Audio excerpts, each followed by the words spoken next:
पिछली क्लासेस में हम लोगों ने पढ़ा कि हमारे जो पार्टिकल्स होते हैं वो प्रॉपर अरेंजमेंट में रहते हैं।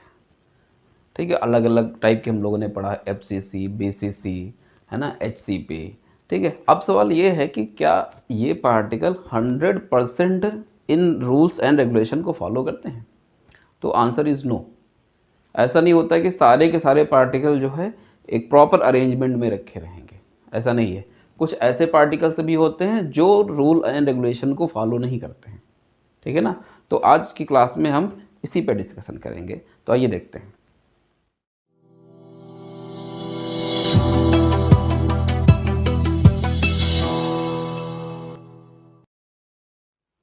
इस बात को समझने के लिए मैं सोडियम क्लोराइड का एग्जांपल लेता हूँ कि हमारे जो पार्टिकल्स हैं वो किस तरीके से इन रूल्स एंड रेगुलेशंस को ब्रेक करते हैं। तो ये हमारे पास में सोडियम क्लोराइड का एक क्रिस्टल स्ट्रक्चर बना हुआ है, पार्टिकल्स प्रॉपरली अरेंज है।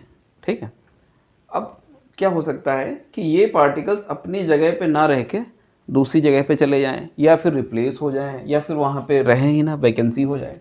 इस तरीके की बहुत सारी बातें हो सकती है। जैसे मान लीजिए ये सोडियम यहाँ पे है, ये यहाँ से उठ के यहाँ पे चला गया, इस तरीके से ऐसा हो गया, है ना, ये हो जाए। या फिर ये क्लोराइड आयन यहाँ पे रखा हुआ था, ये चला गया, अपने इलेक्ट्रॉन को छोड़ गया, इस तरीके से। ठीक है, तो इस तरीके की बहुत सारी स्टडीज़ हैं जिसको हम इधर देखने वाले हैं। ठीक है, टॉपिक का नाम फिर क्या हो जाएगा? Defect in solids. ठीक है ना, डिफेक्ट इन सॉलिड। तो फिर डिफेक्ट इन सॉलिड क्या हो जाएगा, इसको कैसे हम डिफाइन करेंगे? कि जब हमारे पार्टिकल्स एक प्रॉपर अरेंजमेंट में ना होके अपने हिसाब से अरेंज हो जाएं, या फिर अपने हिसाब से डिस्ट्रीब्यूट हो जाएं, उसको हम लोग क्या बोल देते हैं? Defect in solid. अब क्वेश्चन ये है कि ऐसा होता क्यों है? क्या ऐसा पॉसिबल है कि हम एक ऐसा क्रिस्टल बना ले जाएं जिसमें सारे पार्टिकल, यानी कि 100% पार्टिकल जो हैं वो प्रॉपर अरेंजमेंट में हो, है ना? तो ऐसा पॉसिबल नहीं है कि हम कोई ऐसा क्रिस्टल बनाएं जिसमें सारे पार्टिकल प्रॉपर अरेंजमेंट में रहें। ऐसा पॉसिबल नहीं है। ऐसा कब पॉसिबल होगा? 0 केल्विन पे, है ना, यानी कि -273 डिग्री सेल्सियस। उतना तो टेम्परेचर हम क्रिएट भी नहीं कर सकते हैं, लेकिन हम एक लिमिट तक जा सकते हैं, है ना। हम क्या करें ऐसा कि हमारे जो मैक्सिमम पार्टिकल्स हैं वो प्रॉपर अरेंजमेंट शो करें। तो उसका आंसर ये है कि जो हमारा क्रिस्टलाइजेशन की प्रोसेस है वो बिल्कुल धीमे धीमे होनी चाहिए। क्रिस्टलाइजेशन के लिए जैसे आप लैब में काम कर रहे हैं, आपको बोला गया कि कॉपर सल्फेट का क्रिस्टल बनाइए, आपने एक्सपेरिमेंट भी हो सकता है किया होगा भी कॉपर सल्फेट का। कॉपर सल्फेट ब्लू कलर का आपने देखा होगा, कई बार एक्सपेरिमेंट किया है। तो उसका क्रिस्टलाइजेशन के लिए आप क्या करते हैं? उसका सुपर सैचुरेटेड सॉल्यूशन बनाते हैं और फिर उसको जो है धीमे धीमे कूल डाउन करते हैं। ये जो धीमे धीमे कूल डाउन करने की प्रोसेस है ना, इसको आप जितना ज़्यादा एक्सटेंड कर सकेंगे, क्रिस्टल हमारा उतना ही अच्छा बनेगा। अगर इस प्रोसेस को आप तेज़ी से करेंगे तो हमारा क्रिस्टल अच्छा नहीं बनेगा। ठीक है ना, तो यहाँ से ये बात समझ में आई कि पार्टिकल्स अगर तेज़ी से अरेंज होने की कोशिश करते हैं, आपने टेम्परेचर को तेज़ी से वेरी किया, तो फिर वो प्रॉपरली अरेंज नहीं हो पाते हैं। लेकिन अगर धीमे धीमे उनको अलाउ किया जाए अरेंज होने के लिए, क्रिस्टल बनाने के लिए, तो फिर वो एक अच्छा पैटर्न देते हैं क्रिस्टलाइजेशन का। ठीक है ना, एक बहुत सिंपल सी बात है कि कुछ अरेंजमेंट, बच्चों का अरेंजमेंट कहीं पे होना है, बच्चों को लाइन में लगाना है ना, या फिर बच्चों को क्लास में बिठाना है। ठीक है, और टाइम दे दिया कि भाई 5 सेकंड के अंदर सब लोग क्लास में बैठ जाओ ढंग से, तो फिर पॉसिबल नहीं कि वो सब अच्छे से बैठ जाए। कोई दूसरे के सीट पे बैठ जाएगा, कोई जो है एक सीट पे कई लोग बैठ सकते हैं, है ना। हमने उनको अगर प्रॉपर टाइम दिया कि भाई ठीक है आपके पास में ये 40 सेकेंड है, आप इसमें बैठिए, तो फिर वो अच्छे से बैठ सकते हैं, है ना। ये कॉन्सेप्ट यहाँ पे लगता है। ठीक है ना, तो अब बात करते हैं कि इनके हम जो है क्लासिफिकेशन की। तो क्लासिफिकेशन में हमारे पास जो डिफेक्ट इन सॉलिड है वो दो तरीके के बेसिकली हो जाते हैं, पॉइंट डिफेक्ट और लाइन डिफेक्ट। क्या मतलब है इन लोगों का? देखिए, पॉइंट डिफेक्ट का मतलब हुआ कि किसी पॉइंट पे डिफेक्ट आएगा। कोई सपोज दैट हमने अभी जो एग्जांपल लिया था सोडियम क्लोराइड का, मैं एक और एग्जांपल यहाँ पे लेके आपको बताता हूँ। ये कोई क्रिस्टल स्ट्रक्चर हमारे पास में बना हुआ था और ये पार्टिकल्स ऐसे लगे हुए हैं, है ना। तो इस पॉइंट से पार्टिकल निकल के चला गया, या फिर इसकी जगह कोई दूसरा आ गया, या कुछ भी ऐसे, है ना। तो काम कहाँ पे हो रहा है? केवल एक पॉइंट पे हो रहा है। तो इस टाइप के डिफेक्ट को हम लोग क्या बोल देंगे? Point defect. लाइन डिफेक्ट क्या होगा? ये पूरी की पूरी लाइन ही गायब है क्रिस्टल में, तो वो क्या हो जाएगी? हमारी लाइन डिफेक्ट हो जाएगी। ठीक है ना। अब पॉइंट डिफेक्ट हमारा फिर से 3 कैटेगरी में डिवाइड हो जाता है, stoichiometric defect, non stoichiometric defect and impurity defect, है ना। स्टीकियोमेट्रिक नॉन स्टीकियोमेट्रिक का पहले तो मतलब हम लोग समझ लें, इन दोनों में क्या अंतर है, फिर आगे बात करते हैं। जनरल लैंग्वेज में स्टीकियोमेट्रिक का मतलब क्या होता है ना। देखो स्टीकियोमेट्रिक का मतलब ये होता है कि अगर हमारे पास में नंबर ऑफ कैटायन और नंबर ऑफ एनायन क्या है, बराबर हैं, तो हम ये कहेंगे कि इस क्रिस्टल का या फिर इस कंपाउंड का जो स्टीकियोमेट्रिक रेशियो है वो क्या है, 1 है, या फिर वो बराबर है, या फिर हमारा ये कंपाउंड स्टीकियोमेट्री को फॉलो कर रहा है, ठीक है ना। लेकिन अगर ऐसा नहीं है तो फिर हम क्या कहेंगे कि ये नॉन स्टीकियोमेट्रिक कंपाउंड। एग्जांपल लेके देखें, मान लीजिए हमारे पास में सोडियम क्लोराइड है, ठीक है ना, कोई क्रिस्टल है हमारे पास में जहाँ पे मान लीजिए 1000 सोडियम के एटम थे, आयन थे, और 1000 क्लोराइड के थे, है ना। तो फिर ये क्या होगा, ये स्टीकियोमेट्री को फॉलो कर रहा है, ठीक है ना। लेकिन अगर ऐसा हो गया, Na मान लीजिए 1000 थे और जो हमारे क्लोरीन थे वो क्या हो गए 999 हो गए, एक इसमें कम हो गया, तो फिर ये क्या हो जाएगा, नॉन स्टीकियोमेट्रिक हो गया, नॉन स्टीकियोमेट्रिक कंपाउंड हो गया, या फिर ये स्टीकियोमेट्री को फॉलो नहीं कर रहा है, ठीक है ना। ये बात तो हो गई स्टीकियोमेट्री होती क्या है, क्लियर है ना। अब हम लोग देखते हैं कि जो हमारे स्टीकियोमेट्रिक सॉलिड्स में डिफेक्ट आते हैं, स्टीकियोमेट्रिक डिफेक्ट जो होते हैं वो क्या होते हैं, है ना। तो इसको भी हम 4 कैटेगरी में डिवाइड कर लेते हैं, ठीक है ना। वैकेंसी डिफेक्ट, उसके बाद में हमारा जो है इंटरस्टिशियल डिफेक्ट, और फिर हमारा फ्रैंकल डिफेक्ट, और फिर हमारा शॉर्ट की डिफेक्ट, ठीक है ना। तो पहला हमारा कौन सा हो जाएगा, वैकेंसी डिफेक्ट। वैकेंसी डिफेक्ट देखिए क्या होता है, मान लीजिए यहाँ पे हमारे पास में कुछ इस तरीके से पार्टिकल्स अरेंज हैं, पॉजिटिव नेगेटिव करके, ठीक है। ये पार्टिकल्स हमारे इस तरीके से मान लीजिए अरेंज थे, इसमें से कोई एक निकल के चला गया यहाँ से, ठीक है ना। तो यहाँ पे क्या क्रिएट हो गया, वैकेंसी क्रिएट हो गई। इस टाइप के डिफेक्ट को हम लोग क्या बोल देंगे, वैकेंसी डिफेक्ट बोल देंगे, ठीक है ना। और एक चीज़ पहले मैं आपको बता दूं कि हमारे जो वैकेंसी डिफेक्ट हैं और इंटरस्टिशियल डिफेक्ट हैं, ये नॉन आयनिक कंपाउंड के लिए हैं, ठीक है ना। क्योंकि हमारे जो फ्रैंकल डिफेक्ट हैं और शॉर्ट की डिफेक्ट, वो दोनों किसके लिए होते हैं, आयनिक के लिए, और ये दोनों हमारे नॉन आयनिक के लिए होते हैं, याद रखना इंपॉर्टेंट बात है, ठीक है ना। तो वैकेंसी डिफेक्ट में यहाँ पे वैकेंसी हो गई कोई हमारे पास, इसलिए हमने देखा यहाँ पे पॉजिटिव नेगेटिव नहीं लिखा है, ठीक है ना, क्योंकि ये नॉन आयनिक के लिए है। हम यहाँ पे अगर पॉजिटिव नेगेटिव लिखेंगे तो फिर ये आयनिक की कंडीशन को शो करेगा, ठीक है ना। तो हमारा ये वैकेंसी डिफेक्ट इस तरीके से होगा। उसके बाद में हमारा कौन सा, इंटरस्टिशियल डिफेक्ट। इंटरस्टिशियल डिफेक्ट का मतलब ये होता है कि पार्टिकल की पोजीशन जहाँ पे थी वो वहाँ पे नहीं रहा, वहाँ से उठ के कहीं और चला गया, वॉइड में किसी चला गया, या फिर कहीं उसको थोड़ा सा स्पेस मिला उसमें बैठ गया जाके। इस तरीके के जब हमारे पास डिफेक्ट मिलते हैं तो हम उसको कौन सा बोल देते हैं, इंटरस्टिशियल डिफेक्ट, है ना। तो बहुत आसान है, कुछ भी नहीं है। और एक चीज़, जो हमारा वैकेंसी डिफेक्ट होगा, ठीक है, उसमें डेंसिटी कम हो जाएगी हमारे कंपाउंड की। क्यों, क्योंकि ये निकल के चला गया ना, मान लीजिए 10 एटम निकल के चले गए पूरे क्रिस्टल से, तो फिर वो 10 कम नहीं हो गया उसके अंदर, लेकिन वॉल्यूम तो उतना ही रहा, वॉल्यूम कम नहीं होगा, क्योंकि वो बीच से निकल के गया है, और बीच से निकल से जाएगा तो फिर डेंसिटी कम हो जाएगी हमारी, लेकिन वॉल्यूम क्या रहेगा, बराबर रहेगा। कौन से केस में, वैकेंसी डिफेक्ट में, ठीक है ना। ये हमारा वैकेंसी का हमने बनाया है, ठीक है, वैकेंसी डिफेक्ट में। उसके बाद में इंटरस्टिशियल डिफेक्ट में क्या डेंसिटी कम होगी, तो आंसर इज नो, बिल्कुल कम नहीं होगी, क्योंकि जो हमारा पार्टिकल था वो रहा तो क्रिस्टल के अंदर ही, भले ही वो कहीं से कहीं उठ के चला गया हो, ठीक है ना।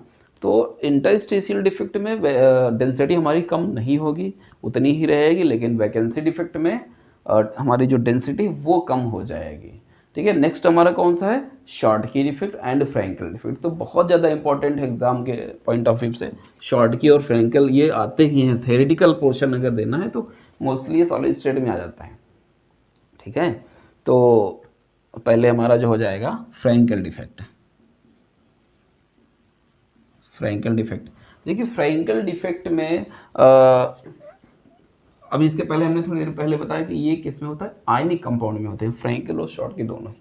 आपको बहुत सिमिलरिटी मिलेंगी अभी इनमें और जो पीछे हमने पढ़ाया है उनमें, लेकिन डिफरेंस फिर कहाँ पे हो जाएगा कि जो हमने पीछे पढ़ाया है वो कौन सा था, नॉन आयनिक के लिए, और ये किसके लिए है, आयनिक के लिए। तो फ्रैंकल डिफेक्ट में देखिए क्या होता है, इस तरीके से मान लीजिए पार्टिकल्स हमारे पास में अरेंज हैं। तो अगर इस कंपाउंड में हमारा फ्रैंकल डिफेक्ट होगा तो होगा क्या, बेसिकली एक पार्टिकल यहाँ से निकलेगा और यहाँ कहीं भी जाके बैठ जाएगा बीच में ऐसे। तो ये कुछ इंटरस्टिशियल के जैसा ही लग रहा है, लेकिन डिफरेंस क्या है, वो नॉन आयनिक के लिए था, ये आयनिक के लिए, ये अंतर है ना। इंटरस्टिशियल ही लगभग वही है, ठीक है ना, बस खाली ये डिफरेंस है ना। तो इसने क्या किया, अपनी जगह से उठ के बीच में कहीं भी चला गया, जाके बैठ गया, है ना। तो फिर ऐसी कंडीशन में फ्रैंकल डिफेक्ट में क्या डेंसिटी कम होगी, तो आंसर इज नो, डेंसिटी कम नहीं होगी, डेंसिटी तो उतनी ही रहेगी, क्योंकि ये कहीं बाहर तो गया नहीं, अंदर ही रहा, ठीक है ना। अच्छा, कौन कौन से एग्जाम्पल्स हैं हमारे फ्रैंकल डिफेक्ट के, ठीक है, AgCl है ना, AgBr, AgI, इस तरीके के, ठीक है ना, एग्जाम्पल्स आपको इसमें दिखाई दे रहे हैं। तो ये सारे हमारे एग्जाम्पल्स हो गए किसके, फ्रैंकल डिफेक्ट के। शॉर्ट की डिफेक्ट में क्या हो जाएगा, शॉर्ट की डिफेक्ट, इसमें देखिए क्या होता है शॉर्ट की में, इस तरीके से पार्टिकल्स मान लीजिए अरेंज थे, ठीक है। अब इसमें क्या होगा, एक पॉजिटिव और एक नेगेटिव, दोनों यहाँ से इस तरीके से, एक नेगेटिव है और एक मान लीजिए कोई सभी पॉजिटिव उठा लीजिए, पॉजिटिव इस तरीके से, तो एक पॉजिटिव और एक नेगेटिव निकल के बाहर चले जाएंगे। तो ऐसी कंडीशन में चूंकि एटम्स वहाँ से निकल के बाहर जा रहे हैं, इसलिए इनकी डेंसिटी क्या हो जाएगी, कम हो जाएगी। तो याद रखना है, शॉर्ट की डिफेक्ट में डेंसिटी कम हो जाती है, फ्रैंकल डिफेक्ट में डेंसिटी बिल्कुल भी कम नहीं होती है, ठीक है ना। अब प्रॉब्लम यहाँ पे ये आती है कई बार कि इन दोनों में कन्फ्यूज़न हो जाता है, कई एग्ज़ाम में हो सकता है दिमाग में बैठ जाए कि ये जो है शॉर्ट की डिफेक्ट में आता है, ये फ्रैंकल डिफेक्ट में आता है। तो हम लोगों ने इसको कैसे याद किया था कि देखिए, कुछ बच्चे होते हैं क्लास में जो बहुत फ्रैंक होते हैं, ठीक है ना, वो क्या करते हैं, वो कभी अपनी जगह पे नहीं बैठते, कहीं इधर बैठे, कहीं उधर, कहीं कहाँ घूमते रहें पूरी क्लास में। और जो बिल्कुल सीरियस टाइप के होते हैं, वो मतलब सीरियस के अच्छे बच्चे ही होते हैं, पढ़ने में जो अच्छे होते हैं वो अपनी जगह पे बैठे रहते हैं, और जो फ्रैंक होते हैं वो जो है अपनी जगह से दूसरी जगह पे भागते रहते हैं, इस तरीके से, मतलब आप इसको याद कर सकते हैं। तो जो फ्रैंक होगा वो क्या करेगा, अपनी जगह से दूसरी जगह पे जाके बैठ जाएगा, ठीक है ना। और जो सीरियस बच्चा पढ़ने में अच्छा होगा वो क्या करेगा, अब जाएगा तो भाई वॉशरूम गया फिर आ गया, है ना। ओके, तो ये हमारा हो गया फ्रैंकल और शॉर्ट की, बहुत इंपॉर्टेंट है, पहले भी नहीं पता। इसके एग्जाम्पल्स हमारे ये एग्जाम्पल्स है इसके, एक AgBr जो है वो दोनों में कॉमन है, शॉर्ट की में भी और फ्रैंकल में भी। ये पूछा भी जाता है कि कौन सा ऐसा एग्जाम्पल है जो दोनों में होता है, कई बार पूछा भी गया है, ठीक है। आगे तो ये हमारा जो है फ्रैंकल और शॉर्ट की, ये कौन सा था, स्टीकियोमेट्रिक डिफेक्ट की कैटेगरी में था। अब हम लोग क्या पढ़ेंगे, नॉन स्टीकियोमेट्रिक डिफेक्ट, ठीक है ना। नॉन स्टीकियोमेट्रिक डिफेक्ट में हमारे दो टाइप के होते हैं, metal excess defect and metal deficiency defect, ठीक है। अब मेटल एक्सेस भी डिफेक्ट भी हमारे दो तरीके के हो जाते हैं, metal excess due to vacancy of anions, ठीक है ना, और metal excess due to extra cation. तो metal excess due to vacancy of, पूरा मैं लिख देता हूँ, मेटल एक्सेस,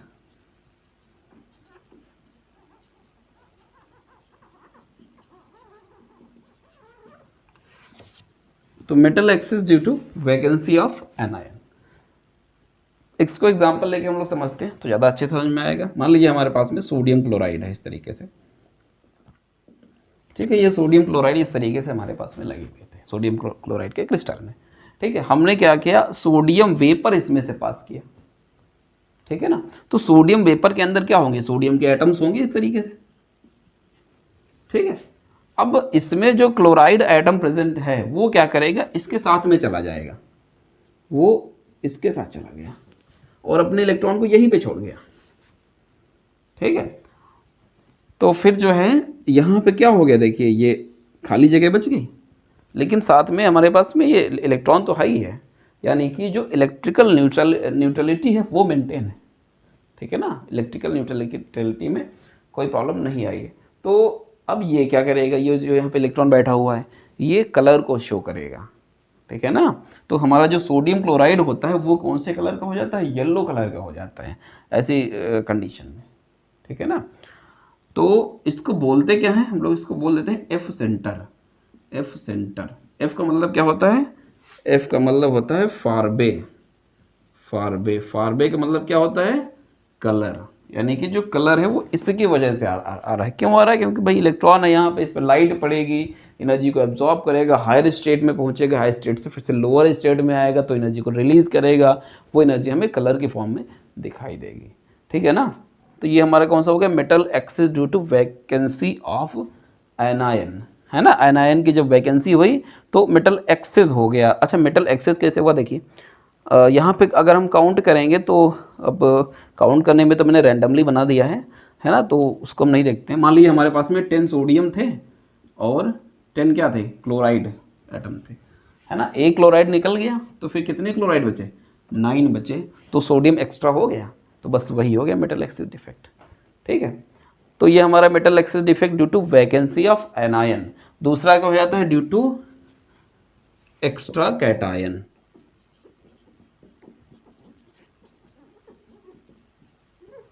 तो metal excess defect due to extra cation. ठीक है, सपोज दैट हमारे पास में क्या है, जिंक ऑक्साइड, इसको हमने हीट किया तो ये क्या करता है, जिंक 2+ प्लस हाफ ऑक्सीजन ये रिलीज कर देता है इस तरीके से, प्लस 2 इलेक्ट्रॉन्स। अब ये दो जो जिंक के आयंस हैं ये क्या करते हैं, ये जो है लैटिस में चले जाते हैं, आई मीन ये इंटरस्टिशियल साइड में चले जाते हैं, यानी कि जो हमारे पास में प्रॉपर फिक्स साइड थी उनके बीच में कहीं जाके अटक जाते हैं। तो फिर ये क्या करते हैं, एक्स्ट्रा मेटल की तरीके से यहाँ पे शो करते हैं, बिहेवियर शो करते हैं। ठीक है ना, और इसकी वजह से इसमें कलर भी आ जाता है, क्योंकि एक्स्ट्रा आयन इसमें हो गया तो फिर ये कलर्ड भी हो जाते हैं। वैसे आपको पता होगा जो जिंक के कंपाउंड होते हैं वो क्या होते हैं, कलरलेस होते हैं। ठीक है ना, तो ये हमारा कौन सा हो गया, metal excess defect due to extra cation. उसके बाद में हमारा क्या हो जाएगा, मेटल डिफिशियंसी डिफेक्ट में क्या होगा, मेटल यहाँ पे क्या रहेगी, कमी रहेगी। उधर क्या था, मेटल एक्सेस में था, यहाँ पे मेटल की कमी रहेगी। तो इसका बहुत अच्छा एग्जांपल हमारा क्या है, FeO। FeO नॉर्मली हम लोग इस तरीके से लिख देते हैं, लेकिन एक्चुअली अगर इसका स्टडी किया जाए तो ऐसा नहीं होता है। नॉर्मली इसमें क्या होता है, यहाँ पे Fe 0.93 और ऑक्सीजन 1, ये रेशियो होता है। ऐसा भी हो सकता है कि Fe यहाँ पे 0.95 हो, ऑक्सीजन 1 हो, है ना। अब कुछ लोग कन्फ्यूज़न में आ सकते हैं कि ये क्या है, पॉइंट में आयरन कैसे हो सकता है। तो इसको अगर हम सिंप्लीफाई करें तो इसको क्या करिए, इसको 100 से मल्टीप्लाई करिए तो क्या हो जाएगा, Fe 93, यहाँ भी 100 से मल्टीप्लाई करोगे नीचे तो ये 100 हो जाएगा। इसका मतलब जब ऑक्सीजन के 100 एटम होंगे तो आयरन के कितने होंगे, 93 होंगे। नीचे वाले के केस में क्या हो जाएगा, आयरन के कितने होंगे, 95, तो ऑक्सीजन के 100, ये मतलब रेशियो मिलेगा हमें। तो ये इस तरीके से होता है। तो यहाँ पे देखिए मेटल का कितना है, कम है, ये 100 है, ये 93 है, 7 एटम से कम है। तो ये इस तरीके डिफेक्ट जो है इस तरीके के कंपाउंड में हमें देखने को मिलते हैं। इम्प्योरिटी, तो हमने क्या किया है, कुछ इम्प्योरिटी मिला दिया क्रिस्टल के अंदर, सब्सटेंस के अंदर कुछ एक्स्ट्रा मिला दिया, तो वो कुछ ना कुछ प्रॉब्लम तो करेगा ही। तो देखते हैं, सपोज दैट हमारे पास में क्या था, NaCl और उसमें हमने क्या मिला दिया, SrCl2 यानी कि स्ट्रोंशियम क्लोराइड। ठीक है ना, तो देखते हैं फिर ये कैसे डिफेक्ट क्रिएट करेगा। देखिए जरा, ठीक है, इस तरीके से सोडियम क्लोराइड हमारे अरेंज थे। ठीक है, हमने क्या किया, उसमें स्ट्रोंशियम क्लोराइड डाल दिया, तो स्ट्रोंशियम की वैलेंसी आपको यहाँ पे दिखाई दे रही है 2 है, ऑक्सीडेशन स्टेट कहो तो +2 है। ठीक है, तो स्ट्रोंशियम क्या करता है, अगर इसके अंदर जाएगा तो 2 सोडियम एटम को रिप्लेस कर देता है। ठीक है ना, तो यहाँ पे देखिए ये सोडियम ये हटेगा और एक कोई और हटा लीजिए, ये मान लीजिए हमने हटा लिया। ठीक है, और यहाँ पे स्ट्रोंशियम क्या, 2+। ठीक है, तो ये क्या होगा, इम्प्योरिटी की वजह से यहाँ पे डिफेक्ट आ गया। अब देखिए यहाँ पे वैकेंसी हो गई जो नहीं होना चाहिए था, तो डिफेक्ट ही तो है ये। ठीक है ना, वैकेंसी दिखाई दे रही है, वैकेंसी। ठीक है ना, इसका एक और एग्जाम्पल होता है हमारा जो है AgCl में क्या मिला दिया जाए, CdCl2। तो फिर वही सेम कॉन्सेप्ट बनेगा कि सिल्वर जो होंगे वो उनकी यहाँ पे ऑक्सीडेशन स्टेट क्या है, 1 ही होती है। तो सिल्वर 2 सिल्वर को एक कैडमियम हमारा क्या कर देगा, रिप्लेस कर देगा। तो इम्प्योरिटी ऐड करने की वजह से यहाँ पे हमें क्या आ रहा है, डिफेक्ट देखने को मिल रहा है ना। तो फिर ये हमारे क्या हो जाता है, defect in solid. Defect in solid बहुत ज़्यादा इंपॉर्टेंट है, खास करके इस पूरे टॉपिक में हमारा फ्रैंकल और शॉर्टकी, ये तो मतलब बोर्ड एग्जाम्स में तो आता ही है। ठीक है, बाकी जो है हम लोग देखते हैं नेक्स्ट क्लास में। Thank you.